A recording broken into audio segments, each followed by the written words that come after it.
وحلاي هدو محمد شاد hargeysa ka xidhanay awdalna shaarkayga way xidhatay hadalka xildhibaanka lagu wadin anagana lagu wadi maadaama isagu anagana mataloon anagu isaga dooranay oo xildhibaanka yaga yahay Soomaaliland ma tiid micnaha gobolka awdal Soomaaliland ma aha qaar kamid ah haweenweynaha kala duwan ee ku nool magaalada Boorama isla markaana kamid ah haweenweynihii soo doortay iyo taageerayaashii xildhibaan Maxamed Abiib Yuusuf ayaa waxay ka dareen celiyeen hadal maalintii shalay ka soo yeedhay xildhibaan Maxamed Abiib waxayna madaxweynaha Soomaaliland iyo taliyaha ciidanka booliska Soomaaliland ugu baaqeen raaligelin laga bixiyo hadalkii lagu la kacay xildhibaan Maxamed Abiib nin idil oo xil haya oo dawladan haya inuu ceebeeyo xildhibaano oo habar sooco kolka xildhibaanada ummadda Soomaaliya walba waan dulmanay gobolka awdal hadaan nahay maanta la arkana xildhibaanada sida xaq u soo kordhay Soomaaliland kamid ah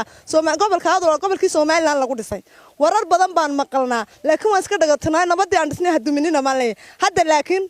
dawladdeeda gacanteeda ku duminaysa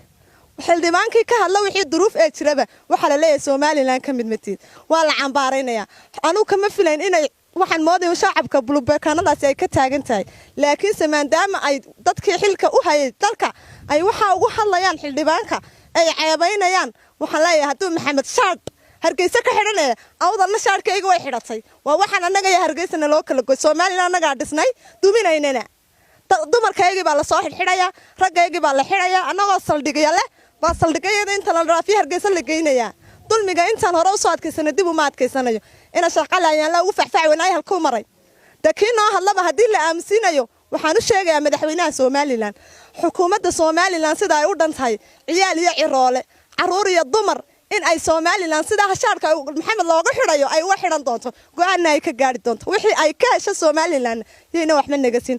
horta waxaan maanta halka u taaganay anagoo ah haweenkii gobolka awdal gaar ahaan dhalinyartii xildhibaanka yaga hadalkii lagu yiri ka tirnacoonan ka damqano dhamaan ka wada taaganay maanta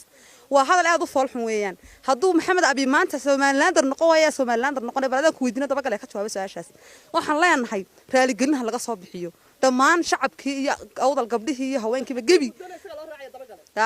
waxaan leenahay raaligelin laga soo bixiyo xildhibaanka hadalka foolxun lagu yiri laga soo bixiyo isagu wuxuu ku wasdashay calankiisa iyo ciidiisa Soomaaliland haduu noqoyo cid kale noqonaysa anoo garan mayno waxaana dareensiinaysan anagoo dhalinyartii shacabka maanta ah inaanu Soomaaliland wada lahayn kalmada saas wax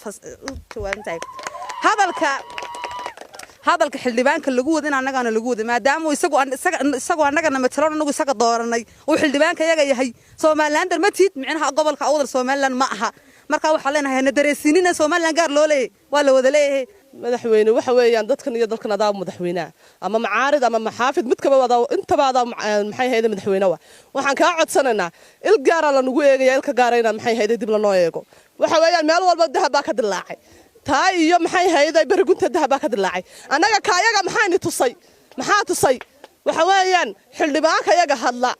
qofka naga dhaqaaqa il gaar ah lagu eegaya waxaan ka codsanaynaa madaxweyne annaga inaad il gaar ah noogu eegtan ma doonino inaad aad noogu fiirsadaan doonana inaad anaga xaq ayaga noogu dhiciso ayaan diyaar kaaga fadhinaa sheegaya markuu maanta la taliyo ku leeyahay xildhibaan Maxamed Abiib Soomaaliland ma yihid ayaa Soomaaliland noqonaya 94kii aabidii ayaa u daadiyay dhiig oo dagaal ugu galay waana Soomaaliland naftiisu ku saxiixayay haduu maanta Maxamed xildhibaan Abiib noqon waayo xildhibaan Soomaaliland dhamaantay reer awdal manihi Soomaaliland marka ay noqonaysa aranku hadii maanta arin hadii waxay noqonaysaa wax laga qaban waayo weeyaan hadii laakiin wax laga qabto mar walba Soomaaliland baan nahay Soomaaliland baan u taaganahay halkii lagu aasaasay baan nahay gobolkay ka bilaabantaan nahay waanu ku dhaaranaa nafteeda iyo dhiigeygana waanu shubnaa Soomaaliland sidee waa meesheedii waa dalkayga waa dadkaygi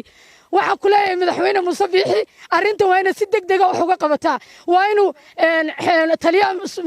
saqadi daba gale arintan waafkiisa ku bedelaa afkaarta dadka kicisay oo maanta meesha keenay waxaan leeyahay maadaama maanta Maxamed lagu tilmaamay inuu Soomaaliland rahayn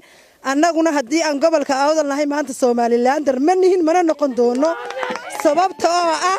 waxa weeyaan ina shaqaale ayaa damqan jiray kana hadli jiray kolba wixiisa maxaadanay gobolka awdal tactiyada lagu la kacayo isna waa la aaminsan kolba kii dhiig la naga dhaqaaqa hadii la leeyahay Soomaaliland ma tiid oo la caburinayo annaguna gobolka awdal haddii aanu nahay Somalilander ma nihin